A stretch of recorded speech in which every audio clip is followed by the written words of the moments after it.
Katika siku za hivi karibuni, mivutano ya kisiasa na kijeshi katika eneo la Mashariki ya Kati imechukua sura mpya, huku mataifa mbalimbali yakichukua tahadhari kali kiusalama, mojawapo ya mataifa hayo ikiwa ni nchi ya Qatar, ambayo hivi karibuni ilitangaza rasmi kufunga anga lake kwa muda kama hatua ya kujihami dhidi ya tishio la mashambulizi kutoka Iran. Hatua hiyo imezua mjadala mpana wa kimataifa kuhusu usalama wa kikanda, nafasi ya Qatar katika siasa za Mashariki ya Kati, pamoja na athari za kiuchumi na kijamii zinazoweza kujitokeza kutokana na uamuzi huo. Kwa mujibu wa taarifa iliyotolewa na Wizara ya Mambo ya Nje ya Qatar kupitia mtandao wa X, zamani Twitter, kufungwa kwa anga la taifa hilo kwa muda ni hatua ya tahadhari inayolenga kuimarisha usalama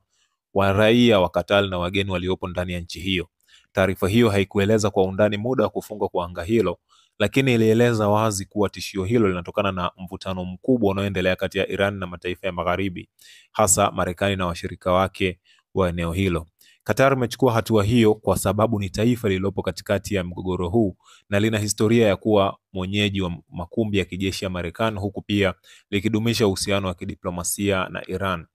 Hatua hiyo ya kufunga anga inakuja katika wakati ambapo taarifa za kijasusi kutoka mataifa mbalimbali zinaonyesha uwezekano wa Iran kufanya mashambulizi ya kulipiza kisasi dhidi ya mataifa au maeneo yanayodhaniwa kushirikiana na Marekani katika mashambulizi ya karibuni dhidi ya maeneo ya Iran na washirika wake.